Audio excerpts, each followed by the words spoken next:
So, para sa step 4 naman tayo. Ayan, pasok tayo ng 4. 1, 2, 3, 4.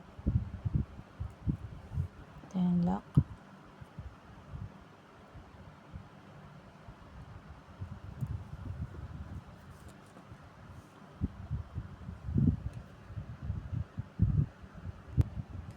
And then, pasok tayo dito. 1 and 2.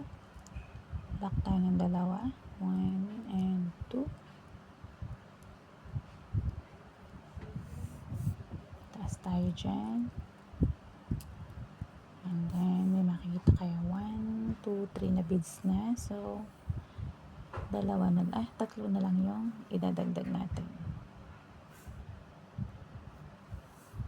1, 2, and 3. Then, lock.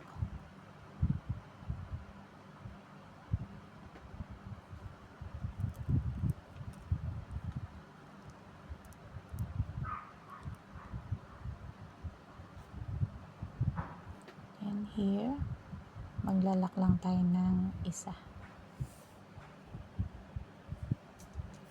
So, ito, isa lang ang ilalak natin this time. So, makikita nyo, itong side na to, nasa gitna siya, at nakataas na yung nylon natin. So, kaya isa lang yung ilalak. And then, magpapasok lang din tayo ng 3 na beads. So, ang kailangan natin this time, isa yung nilak natin. Then, magpasok lang tayo ng 3 na beads. So, ito yung 5 lang siya. 1, 2, 3. 3 yung ipinasok ko.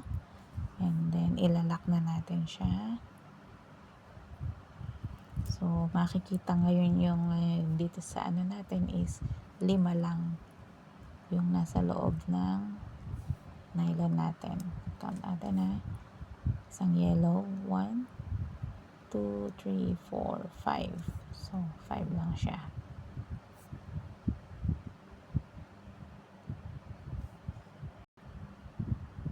Then, dalawang lock ulit. Kasi pag pumasok kayo dito, ayan, pasok nyo yung ganun, nakababa pa rin yung beads, diba? Para may makita kayong letter Y dyan. Itong triangle na to, itong 3 beads. 1, 2, 3. Basta may nakita kayong 3 na ganun. 2 ang kailangan nating ilak.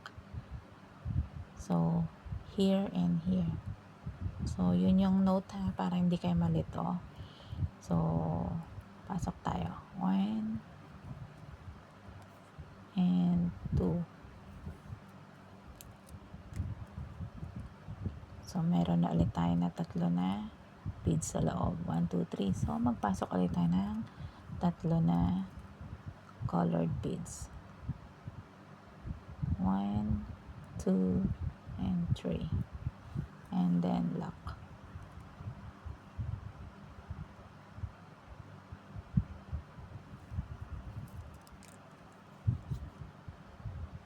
Ayan. So, ngayon, ito na naman yung 3 na beads, diba? Sabi ko, pag may makita kayo na 3 na ganan, 1, 2, 3, kailangan 2 yung ilak natin. So, lock tayo dito sa 1 and 2. Pataas yung nylon. Okay? 1 and 2.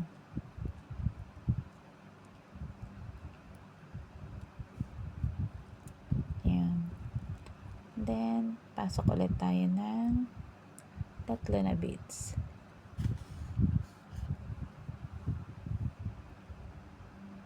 1, 2, and 3. And then lock.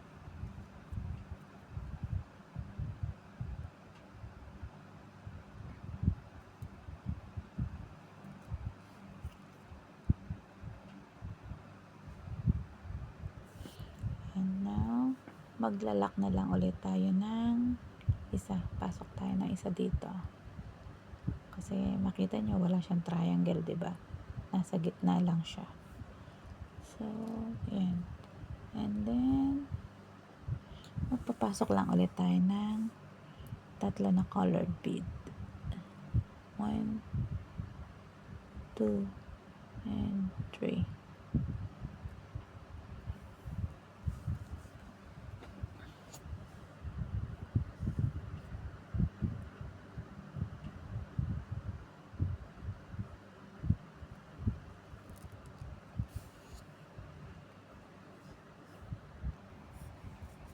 So, ngayon, ito, 5 na ulit yung beads natin dyan.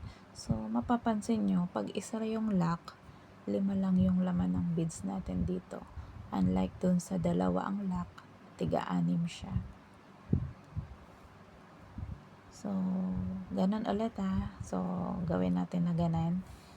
May makita ulit kayong triangle, 2 lock. So, tagtatatlo lang ang ipapasok natin na beads. Tapos dito, makita nyo yan, isa lang lock yan. Then, 3 pa rin ang pasok na beads. Ito, triangle na naman siya. Triangle. So, ibig sabihin, 2 lock. Then, ito, isang lock. 2, 1. 2, 2, and last. So, gawin lang natin yan hanggang marating natin yung dito sa dulo. Okay? So, ayan. Pag may nakita kayo na ganan, 3 beads na magkakadikit na yan, so, ibig sabihin, 2 ang ilalak natin. 2 yung kailangan na ilak. Ayan. So, ito, 2. And then, ito, 2. Ito, isa lang siya. 2 lock. 1, 2. 2 lock. Isang lock.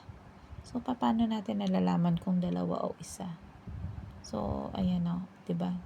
3 siya magkakadikit. 2 yung kailangan mo ilak para makaakyat tayo dito sa taas. And isa. 2, 1. So, gawin natin yan hanggang makarating tayo dun sa dulo. Okay? Sige, gawin ko ha.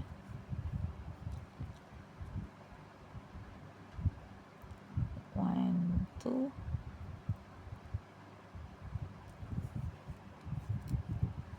Then, pasok ng 3.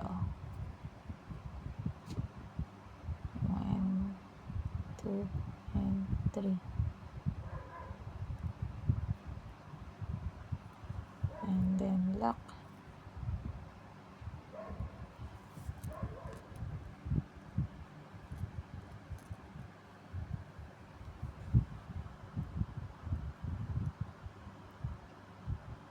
One, two. And then 3. 1, 2, and 3. And then lock.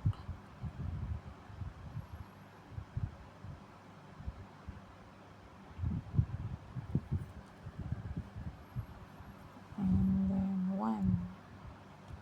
So, kung mapapansin nyo, 2, 2, 1. 2, 2, 1. 2, 2, 1. So, ganun yung pag-lock natin ha. 2, 2, 1. 2, 2, 1. 2, 2, 1. Hanggang makarating tayo dito. So, ayan. Maglagay ulit tayo ng 3. 1, 2. So, 3 lang ng 3 yung ina-add natin na beads dito sa last na step natin. Doon lang tayo iiba sa paglalak. So, ito na naman siya. 2, 2, and 1. So, 2 lock ko dito.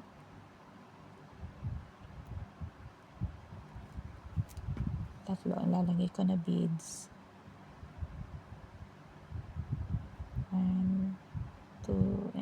3, and then lock, then dalawa ulit lock,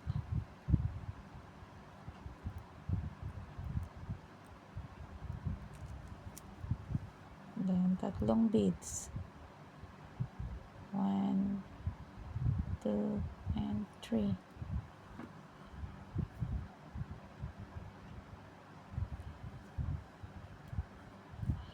then 1 lock,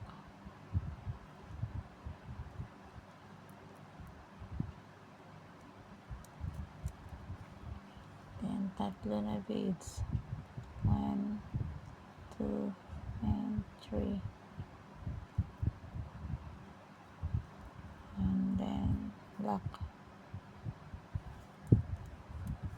So dito na naman ako sa 2 to 1, 2 to 1, lock, then tatlo, 1, 2, and 3,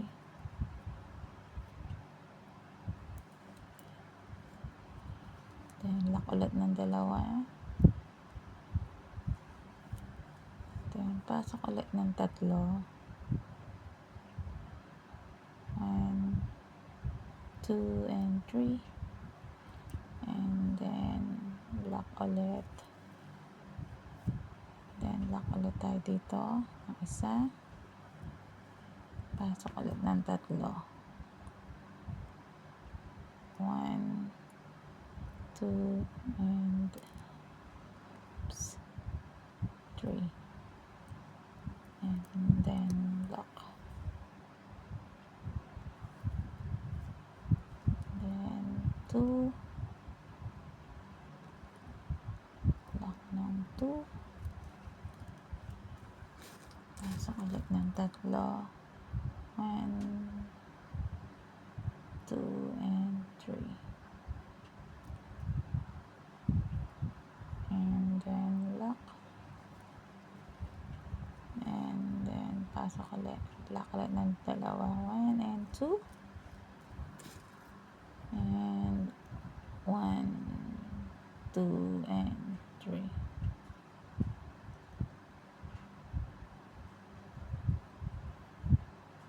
and then lock. So dito sa last, ayan na siya, last na to, ilalak ulit natin dalawa, 1 and 2, wala, 1 and 2, then pasok na lang tayo ng dalawa, 1 and 2. So sa last ay magpapasok lang tayo ng dalawa, okay, and then din na natin ipapasok yung magbubuhol na tayo dito, buhol, 2 times na buhol, 2, and ganan lang siya. So dalawang beses ko siyang binuhol, tas hila-hilang ganan para matibay, and then last one, buhol ulit, 2, yan, hila lang, and then itatago lang natin yung nylon para hindi na makita yung buhol. So pasok dyan, sana 1, tatago lang natin yung buhol, 1 and 2,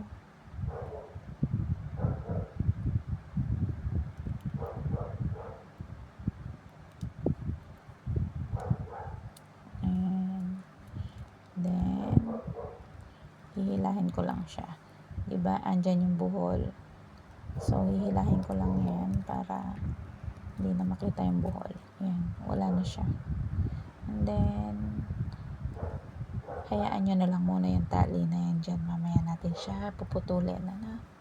So yan na siya.